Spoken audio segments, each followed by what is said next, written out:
Shalom, amados.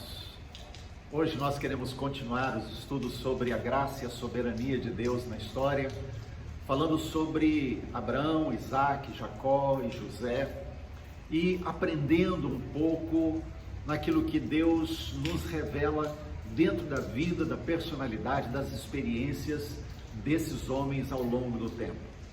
E eu chamo você nesse momento para orarmos e pedimos ao Senhor que traga sobre nós revelação. Senhor, eu peço que a Tua graça seja sobre nós, que a Tua bondade venha sobre as nossas vidas, trazendo revelação ao nosso espírito sobre a Tua palavra, para que os tesouros que estão contidos nela sejam revelados a todos nós, em nome de Jesus. Amém. Eu convido você a olhar na sua Bíblia, lá no livro de Gênesis, no capítulo 15.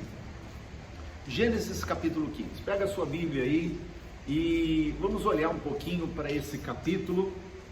A gente vê aqui um momento em que Abraão, ele vem e questiona o Senhor, porque ele quer saber quando as coisas vão acontecer, as promessas vão se cumprir, quando de fato ele verá os milagres acontecerem. Afinal de contas, ele está andando com Deus há um tempo e ele ainda não está vendo os resultados, aquilo que Deus tinha prometido de fazer dele um pai de multidões, né? Uma grande nação, abençoar as nações da terra. E ele olha para a sua vida e ele diz, verso 3 do capítulo 15: eis que não me deste semente, e eis que o nascido da minha casa é o meu herdeiro. Ou seja, Abraão não estava conseguindo enxergar ainda por fé. Ainda que ele estivesse andando com Deus, ele estava crescendo, ele estava num processo de amadurecimento na sua fé. E aí, quando ele faz esse questionamento ao Senhor, o Senhor faz uma promessa, faz ele sair para fora da sua tenda, olhar para o céu, contar estrelas, e ele diz: se você puder contar. E ele diz: assim será a tua descendência. Então, Deus renova com ele um pacto. E então Abraão questiona quando tudo isso vai acontecer. E aí o que é que acontece? O Senhor diz para ele assim, eu quero ler junto com você, olha aí na sua Bíblia, verso 9 em diante. E o Senhor disse para Abraão: toma para mim uma novilha de 3 anos de idade, uma cabra de 3 anos de idade, um carneiro de 3 anos de idade, uma rola, um pombinho. E tomou para ele todos esses, e os dividiu ao meio, e colocou cada parte na frente da outra, mas as aves ele não dividiu. E quando as aves desciam sobre as carcaças, Abraão as enxotava, e quando o sol estava se pondo, um profundo sono caiu sobre Abraão. E eis que um horror de grande escuridão caiu sobre ele. E ele disse, o Senhor disse a Abraão: saibas com certeza que a tua semente será estrangeira na terra que não é sua, e os servirão, e eles os afligirão por 400 anos. E também essa nação a quem eles servirão, eu julgarei, e depois eles sairão com grandes posses, e tu irás para os teus pais em paz. Tu serás sepultado em boa velhice. Mas na 4ª geração, eles virão para cá novamente, pois a iniquidade dos amorreus ainda não está completa. E aconteceu que quando o sol se pôs e ficou escuro, eis que um forno de fumaça e uma lâmpada acesa passaram entre aqueles pedaços. No mesmo dia, o Senhor fez um pacto com Abraão, dizendo: à tua semente eu dei essa terra, do rio do Egito até o grande rio, rio Eufrates, os queneus, os quenezeus, os cadmoneus, os heteus, os ferezeus, os refaíns, os amorreus, os cananeus, os girgazeus e os jebuseus. O que está acontecendo aqui? Abraão, humanamente, não é como eu e você, tinha suas dúvidas, questiona o Senhor. E ele pergunta: Senhor, quando eu vou saber, como é que eu vou saber que o Senhor me dará essa terra, que tudo isso vai acontecer, que essas promessas vão se cumprir? E aí o Senhor manda Abraão pegar aqueles animais, expor os animais. É quando as aves dos céus começam a vir, né? Noutra versão, os corvos, enfim, aves de rapina começam a vir para tentar comer aquelas carnes que estão expostas ali. E pela leitura do texto a gente sabe que ficou um bom tempo, bastante tempo. Isso quer dizer que o cheiro da carne atraiu as aves de rapina e tal, e elas queriam vir. E Abraão então passa um longo tempo espantando aquelas aves. Afinal de contas, o Senhor tinha pedido que aqueles animais fossem colocados para ele, para o Senhor. E Abraão obedeceu. E então, naquele contexto ali, ele então se vê na obrigação de espantar aquelas aves de rapina. E quando Abraão faz isso, ele começa a ficar exausto, ele está cansado. E à medida em que a tarde vai chegando, a noite vai se aproximando, a escuridão está chegando naquele lugar, o texto diz que Abraão fica com terror, ele fica tremendamente amedrontado pelo que está acontecendo, as circunstâncias, o ambiente, o local, tudo que está acontecendo ali.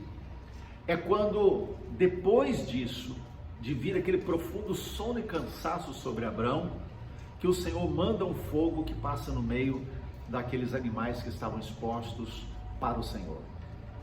Isso tudo traz algumas lições para nós, porque depois que o fogo passa, o Senhor vem outra vez e renova o pacto com ele e diz: olha, a tua descendência virá para esse lugar.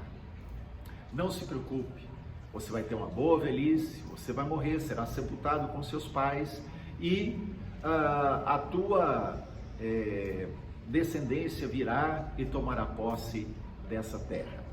Então, quando a gente olha para isso, a gente vê que muitas vezes nós nos parecemos muito com Abraão, porque nós queremos, de alguma forma, estabelecer como as coisas devem acontecer, o momento em que elas devem acontecer, e nós então vinculamos as questões espirituais à nossa performance. Vou explicar isso. Nós sempre consideramos que o fazermos alguma coisa é que vai liberar algo no mundo espiritual.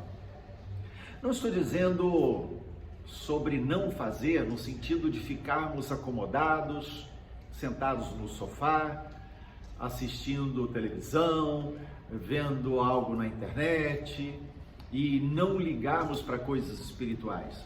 Não estou falando sobre isso, mas eu estou dizendo que a razão pela qual as coisas de fato acontecem no mundo espiritual, nos projetos de Deus, não são dependentes daquilo que eu e você fazemos. Por isso, aquela filosofia da performance no mundo espiritual, a performance pessoal, é extremamente nociva para o nosso desenvolvimento no relacionamento com Deus. Abraão teve que aprender isso nessa experiência e nós queremos tirar algumas lições também, porque quando a gente se deixa levar por esse princípio da performance, ou seja, do meu desempenho é que produz as coisas, isso traz pelo menos dois efeitos tremendamente nocivos. O primeiro deles é um orgulho pessoal, porque começamos a pensar: eu consegui porque eu me esforcei, eu consegui porque eu trabalhei muito, eu consegui porque eu contribuí, eu consegui porque eu orei, porque eu jejuei, porque eu me comportei adequadamente, porque eu não fiz nada de errado. Como assim, pastor? Então a gente não precisa se esforçar por santidade, a gente não tem que ser fiel na contribuição, no dízimo, nas ofertas, a gente não tem que se esforçar para fazer o melhor para Deus. Como é que fica isso então? Bom, eu quero que você pense comigo numa coisa. Toda vez que nós vinculamos que Deus faz algo porque nós primeiro fizemos outra coisa, isso gera em nós um orgulho. Porque, por exemplo, Deus não responde oração porque você ora. Deus responde oração porque Ele é bom. Deus não faz aquele milagre porque você jejuou. Deus faz aquele milagre porque Ele é o Todo-Poderoso. E Ele decidiu fazer isso soberanamente. Ou seja, a razão pela qual as coisas no mundo espiritual acontecem está diretamente vinculada à graça de Deus e à soberania de Deus, e não à nossa performance. Eu orei mais, aconteceu mais, eu orei menos, aconteceu menos. Eu devo orar mais, eu devo buscar mais, mas a oração, ela não é aquilo que move Deus. Existe um conceito errado em relação a isso. A minha oração não move Deus. A minha oração revela a minha dependência de Deus. Deus se move por causa da sua graça. Deus se move por causa da sua bondade. Deus se move porque Ele é Deus, porque Ele me ama, porque Ele decidiu soberanamente agir em meu favor, e não porque eu fui muito bom naquilo que eu fiz. Senão nós vamos cair naquilo que o apóstolo Paulo, lá em Efésios 2:8, condena veementemente. Pela graça sois salvos mediante a fé. Isso é um dom de Deus, não vem de obras. Não vem de obras, para que ninguém se glorie. Então, toda vez que eu vinculo as coisas espirituais à minha performance, isso gera em mim orgulho pessoal, porque eu acho que eu sou a pessoa que faz acontecer. Eu sou a pessoa que realiza, que faz as coisas de fato acontecerem. A outra coisa que pode, o outro efeito que pode acontecer é a autocondenação, porque é o outro extremo. Se por um lado, se as coisas acontecem, eu começo a me achar, se as coisas não acontecem, eu começo a me condenar. Ou seja, eu não consegui porque eu não fui tão bom. Eu não consegui porque não fui suficiente santo. Não fiz as coisas como deveria ter feito. Eu não cheguei lá porque eu não sou bom. Lembra do que Jesus falou? Não existe ninguém que seja bom. Há um só, que é Deus. Então, pensar que as coisas acontecem porque eu sou bom é um dos graves erros que nós podemos cometer, e prejuízos trazem para nós orgulho num extremo e autocondenação num outro extremo, e isso acaba nos prejudicando tremendamente. Vamos olhar lá no capítulo 12 outra vez de Gênesis, aquele momento da chamada de Abraão. Ele diz assim: ora, o Senhor havia dito a Abraão: sai-te do teu país, sai da tua terra, da tua parentela, da casa de teu pai, para uma terra que eu te mostrarei. Eu farei de ti uma grande nação, te abençoarei, farei teu nome grande, e tu serás uma bênção. Então veja só, Deus chega para Abraão e diz assim: Abraão, sai da tua terra, sai da tua parentela, sai dos seus, sai de tudo, larga tudo para trás e vem andar comigo. Na verdade, era isso que Deus estava falando para Abraão: vem andar comigo e vem aprender comigo.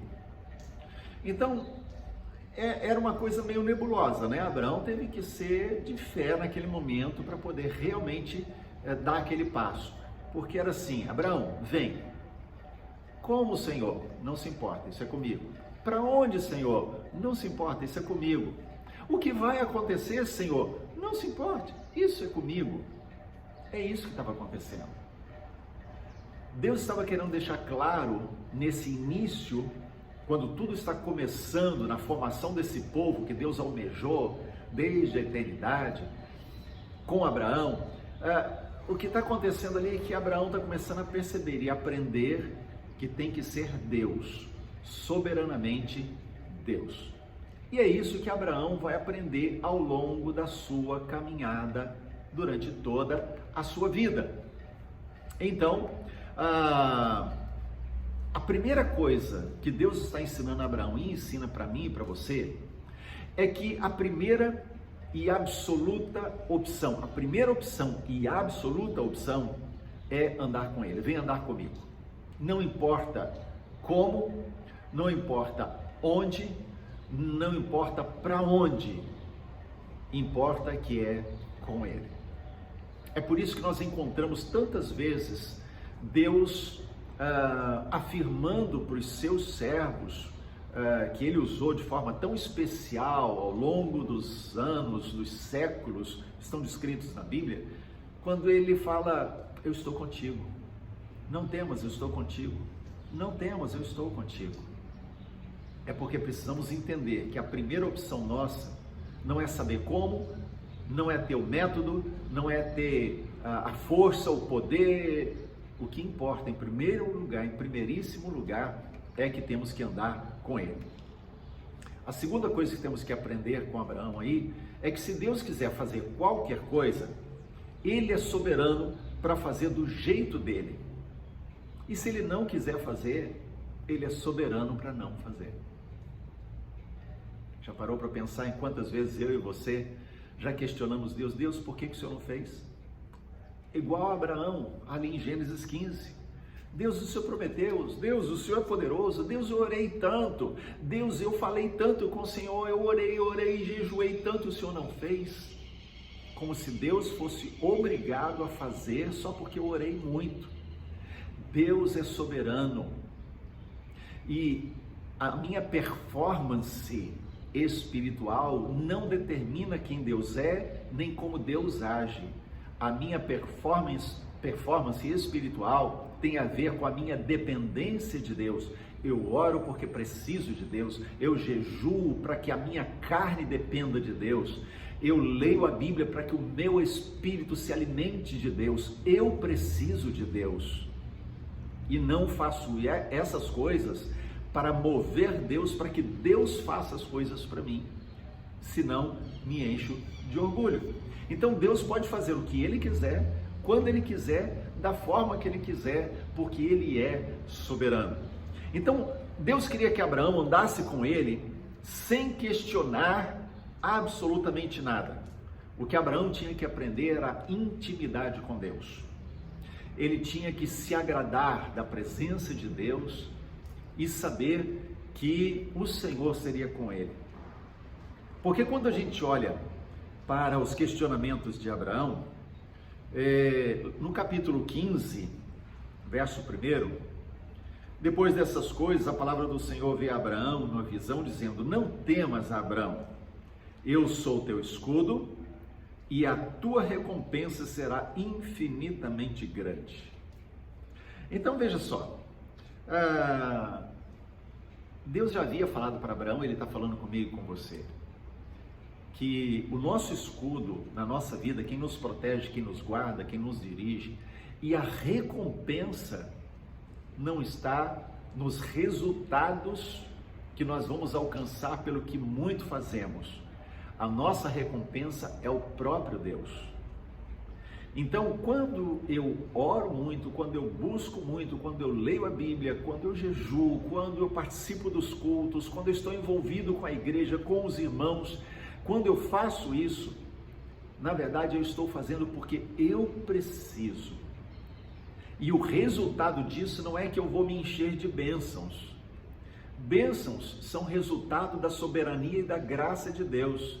O resultado é que eu vou me encher de Deus e me alegrarei na sua presença, porque Ele é a minha recompensa. Ele é a minha recompensa. Não são as bênçãos, não é o que Ele faz, mas eu estar na sua presença, eu usufruir da sua presença, isso sim será a alegria da minha vida. Então, Deus está falando com Abraão a respeito disso. E Abraão ainda se guiava pela filosofia da performance pessoal. Ele ainda tinha isso. Agora, o que Deus está conduzindo Abraão? Qual é o processo na vida dele? Abraão tinha que andar com Deus não olhando para Canaã. Embora lá no capítulo 12 Deus diga para ele assim: Abraão, sai da tua terra, da tua parentela, e vai para a terra que eu te mostrarei. É como quando Deus mandou Moisés tirar o povo do Egito. E a ordem dele é para que me celebrem no deserto. Deus queria que eles fossem a Canaã? Sim. Deus queria que Abraão fosse a Canaã? Sim. Mas a Canaã não podia ser o alvo maior. O alvo maior do povo quando saiu do Egito era celebrar o Senhor no deserto. Celebrar o Senhor, sacrificar o Senhor, cultuar ao Senhor. Então, para Abraão aqui, muito tempo antes, a questão é a mesma. Deus está dizendo para ele: sai da tua terra e vem andar comigo. E eu vou te levar a uma terra que eu sei qual é. Então, o mais importante para Abraão não era Canaã. Ele precisava aprender a seguir Deus sem ter em vista Canaã. Deus tinha que ser o alvo maior da sua vida. Então Deus faz isso com ele, renova o pacto ali. Deus continua falando com Abraão, atraindo Abraão para experiências mais profundas com ele e mostra para Abraão que o mais importante era o Senhor. Abraão ia chegar num ponto, mesmo que Moisés chegou. Lembra Moisés? Ele sobe ao monte, ele tem experiências com Deus, ele está andando com Deus, ele está aprendendo a conhecer o Senhor, mas o povo está com o coração endurecido. E o Senhor diz assim: Moisés, eu não vou com vocês. Eu sei que o alvo de vocês é Canaã, vocês querem chegar em Canaã. Vocês não me querem, vocês querem Canaã. Então eu vou fazer o seguinte: eu não vou com vocês, eu vou mandar o anjo, e o meu anjo vai guiar vocês até Canaã e vai dar posse da terra para vocês. Tá bom? Assim, vocês alcançam o que vocês querem e eu não preciso me envolver. É mais ou menos isso que Deus está falando com Moisés. Mas o coração de Moisés já tinha sido cativado pelo Senhor. Ele era prisioneiro da presença. E aí o que acontece? Moisés se volta para o Senhor e diz: se a tua presença não for comigo, não nos faça sair desse lugar. Uau, o que ele está falando? Senhor, eu prefiro não ir para Canaã, meu alvo não é Canaã, eu não quero me mover por Canaã, eu não quero me mover pelas bênçãos, pelos resultados de bênçãos nessa vida. Se a tua presença não for comigo, não haverá vantagem alguma. Eu prefiro morrer no deserto do que ter Canaã sem a tua presença. Abraão também está aprendendo a mesma lição. Abraão está ali descobrindo Deus e o Senhor está mostrando para ele que o mais importante não era Canaã, era a sua presença. Era a sua presença. Então, voltando lá no capítulo 15 de Gênesis, a gente vai descobrir então que quando Deus manda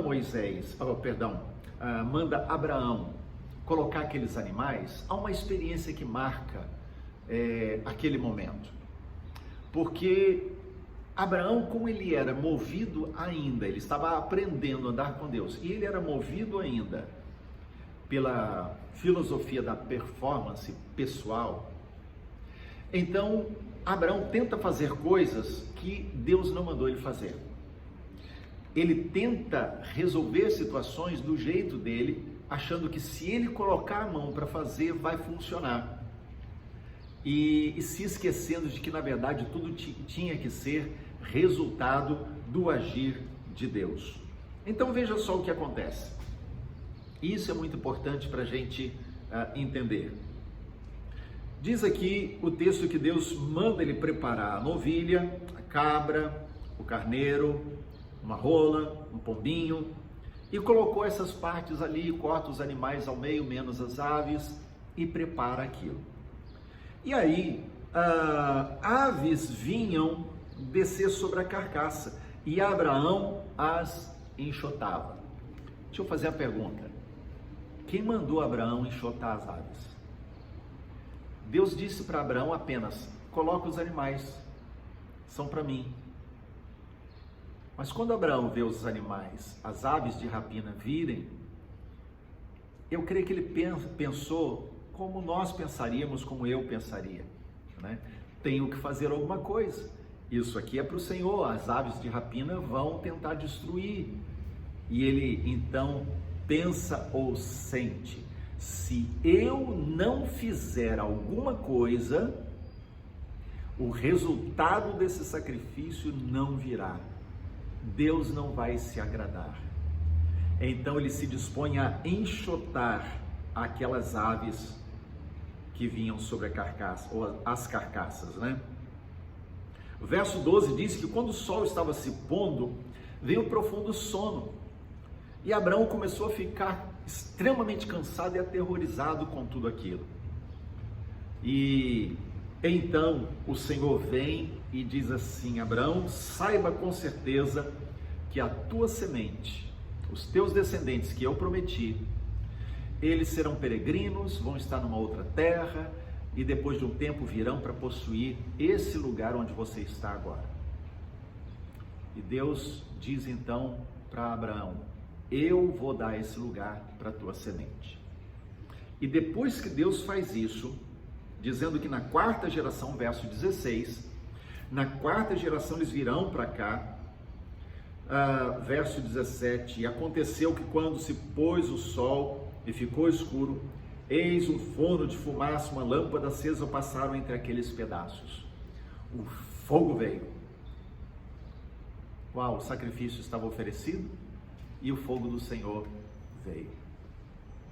O sacrifício seria consumido por Deus. O fogo viria, só que tinha que ser uma decisão soberana de Deus. Tinha que ser Deus fazendo do jeito dele, no tempo dele. Então percebe agora o que está acontecendo, ou o que aconteceu com Abraão? Abraão estava tão envolvido com a performance, com o crer que era do jeito dele, que ele conseguia resolver, que ele põe os animais e quando vem as aves de rapina, Deus não mandou ele fazer nada. Deus não deu ordem para Abraão fazer absolutamente nada. Se Deus quisesse que as aves de rapina comessem para ensinar uma outra lição para Abraão, Abraão estaria lutando contra Deus naquele momento. Entende isso? É possível, isso poderia acontecer. Quem disse para Abraão que não seria através das aves de rapina que Deus iria ensinar a lição para ele? Então, Abraão toma a iniciativa de fazer algo, de ele mesmo resolver com o seu braço aquilo que ele achava que era melhor.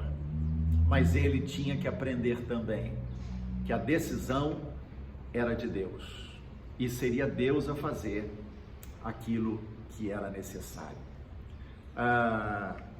Precisamos fugir desse princípio da performance. Precisamos escapar urgentemente de considerar que as questões espirituais e que as coisas de Deus só acontecem se nós formos muito bons. Eu e você não somos bons. Romanos capítulo 3, verso 10 ali, Paulo está falando a respeito disso. Ele diz: não há ninguém que seja bom, ninguém que faça o bem. Não há um justo, nenhum sequer. Todos se extraviaram e fizeram-se inúteis.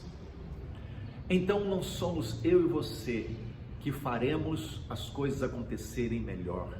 Não somos melhores do que Deus. Não tente imaginar que o seu jeito vai consertar o que Deus fez errado.